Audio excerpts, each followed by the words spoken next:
Ketika di bulan September 2021 kemarin channel YouTube Bosman mencapai puncak akumulasi teguran dan serangan komplain yang akhirnya akun tersebut di take down dan hilang 100% karena dalam kesalahan versi YouTube, channel Bosman telah dianggap melakukan puluhan kali pelanggaran kode etik tertentu dalam tanda petik. 3 kali peringatan besar sudah dilakukan oleh admin YouTube setelah 3 kali kesempatan alias biasanya yang bernyawa 3, akhirnya 0, akhirnya ditutup, akhirnya hilang. Kemudian tim media channel Bosman melakukan lobby ke YouTube pusat, bahkan ke Google internasional karena YouTube pemiliknya Alphabet, holdingnya Google, untuk dilakukan review yang alhamdulillah ternyata unsur hoax, disinformasi, hal-hal yang dituduhkan tidak terbukti. Hasilnya YouTube channel dikembalikan namun nyawanya 3 bulan baru dapat 1. Selama 3 bulan dipantau harus menjadi anak baik di mana harus tidak ada komplain dari banyak orang ke admin YouTube lagi. Sesungguhnya YouTube nggak peduli sama isi video-video tersebut selama memang tidak mengandung kepalsuan dan pornografi.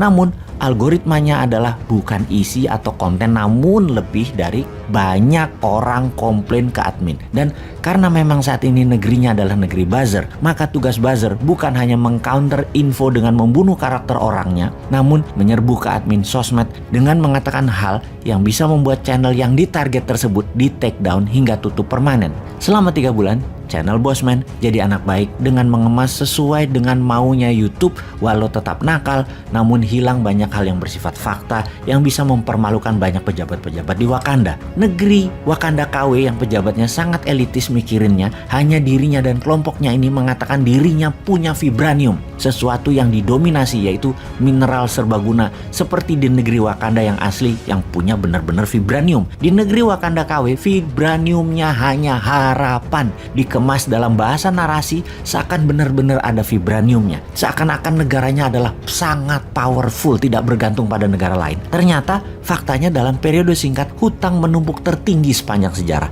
Sumber energi batu bara habis stoknya. BBM impor dipakai bukan untuk yang produktif tetapi banyakkan konsumtif, dan panik sekarang karena harga crude oil dunia terus naik. Sudah tipis cadangan dolarnya, harga minyaknya mahal lagi. Di channel Bosman yang sedang jadi anak baik dalam tanda petik, viewernya dibatasi. Efeknya biasanya viewernya per hari adalah 800 ribuan viewer, saat ini turun menjadi 300 ribuan viewer per harinya. Di mana selama masa probation tersebut, video-video Bosman tidak jalan alias tidak nongol di pop up di depan para subscriber. Itu semua dikurangi. Para subscriber harus mencari dulu baru bisa menonton video Bosman karena semuanya masih dalam masa percobaan. Saat ini Januari 2022 nyawa YouTube sudah balik 3 lagi. Namun masih lampu kuning, belum lampu hijau yang videonya beredar normal. Agaknya memang takut sekali pejabat Wakanda KW ini di mana penduduknya jangan sampai mengetahui atau melihat cara bernegara dengan nasionalisme yang tinggi.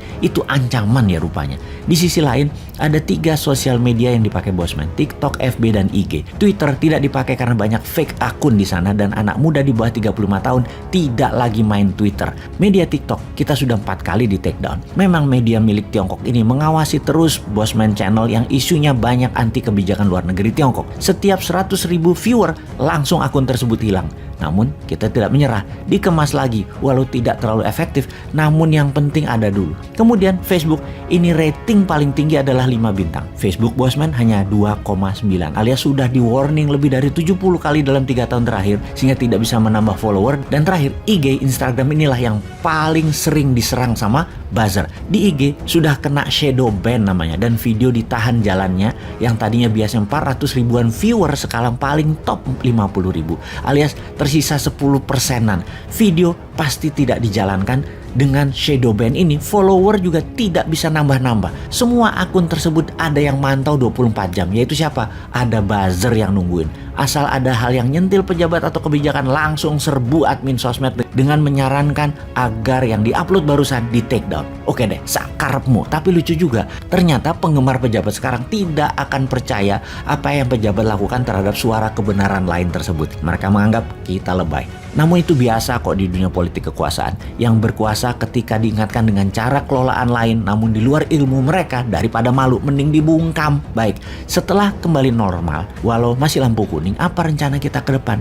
Kita akan ambil peluang untuk 2024. Siapapun pejabatnya nanti akan menerima konsep New Mind. Itu pejabat yang akan kita dukung. Itu calon pejabat yang kita dukung. Konsep New Mind itu simple kok. Bunga deposito 0%, printing money untuk create supply atau sisi produsennya UKM, mengendalikan Selat Malaka, dan dedolarisasi dan deyuanisasi ke arah rupiah berbasis gold. Pastinya MMT-nya New Mind akan membuat UKM nelayan yang berjumlah 30 juta manusia yang hidup dari dunia laut akan mendapatkan cold storage di mana-mana. Ada 500.000 kapal nelayan berbagai ukuran tanpa bunga disediakan. 50 juta manusia yang hidup dari pertanian akan dapat pupuk yang dibayar di masa panen 0%, serta 50 juta manusia yang hidup dari sisi UKM produksi dan niaga akan dapat pinjaman 5 kali aset 0% bunganya, dan 3 juta PNS akan diberikan golden shake hand 200 kali dari gaji mereka. Semuanya akan melalui informasi ke depan yang akan kita gaspol lagi. Bahasanya akan menggunakan fakta sebenar-benarnya. Kita tidak takut di ban lagi, di take down lagi, kita nggak takut. Orang mikir wis, pokoknya